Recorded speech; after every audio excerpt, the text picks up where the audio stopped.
गडचिरोली इथं अवैध मुरुम उत्खनन आणि वन्यजीव संरक्षण नियमांच्या उल्लंघनासंदर्भात वन विभागाच्या कर्मचाऱ्यांवर कारवाईच्या मागणीसाठी सुरू असलेल्या बेमुदत ठिय्या आंदोलनाला मंगळवार दिनांक 29 जुलै रोजी 40 दिवस पूर्ण झाले।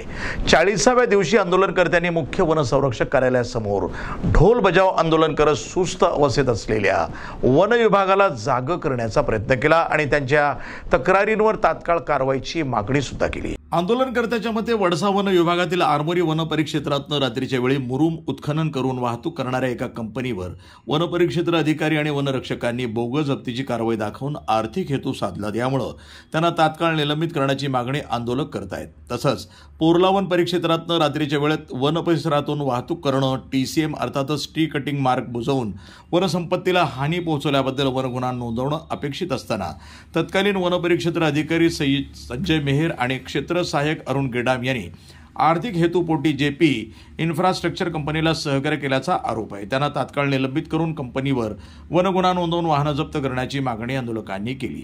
या सर्व तक्रारींवर कारवाई करून संबंधित अधिकारी कर्मचारी यांना तात्काळ निलंबित करण्यात यावं या प्रमुख मागणीसाठी श्रीकृष्ण वाघाडे, शंकर ढोलगे, रवींद्र सेलोटे, विलास भानारकर, प्रवीण ठाकरे हे 40 दिवसापासून शांतपणे ठिय्या आंदोलन करतायत। या शांततापूर्ण आंदोलनाकडे वडसा वन विभागाचे उपवनसंरक्षक बी वरुण यांनी पूर्णपणे दुर्लक्ष केल्याचा आरोप आंदोलनकर्त्यांनी केला आहे। त्यांना वारंवार पुरावे सादर करूनही त्यांनी चुकीचा आणि कंपनीच्या बाजूने अहवाल देऊन तक्रारकर्त्यांची दिशाभूल केल्याचं आंदोलकांचं म्हणणं आहे। याच कारणामुळे त्यांना ढोल बजाव आंदोलनाचा पवित्रा घ्यावा लागला।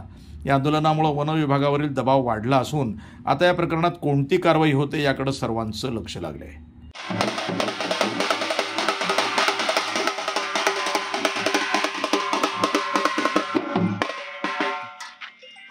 आम्ही वन विभागाच्या कार्यालयासमोर मागील 40 दिवसापासून बेमुदत ठिय्या आंदोलनाला बसलो असून वरिष्ठ अधिकाऱ्यांनी कुठलीही दखल न घेतल्यामुळे आज मोठ्या प्रमाणात आम्ही ढोल बजाव आंदोलन करतो। जोपर्यंत कारवाई नाही होणार तेव्हापर्यंत आम्ही इथं ढोल बजाव आंदोलनच करणार आणि पुढील 2 दिवसात असं न झाल्यास 3 ते 4 दिवसामध्ये आत्मदहनाचा सुद्धा आम्ही इशारा देतो आणि उद्या भंजन सुद्धा आता इथं ठेवणारा वरिष्ठ वन विभागाच्या अधिकाऱ्याने खालच्या दर्जाचे जे खाली आहेत वन विभागाचे वन परिक्षेत्र अधिकारी असेल, वनरक्षक असेल, आरओ असेल यांच्यावर संबंधित कोर्ला वन परिक्षेत्र असेल, आरमोरी वन विभागात असून अवैधरित्या वाहतूक केल्या प्रकरणामध्ये आमच्या समक्ष रात्र 1 वाजता 36 वाहनावर कारवाई करण्यासाठी टाटाटाट करणाऱ्या वन परिक्षेत्र अधिकाऱ्यावर वरिष्ठ अधिकाऱ्याची पाठराखण आहे।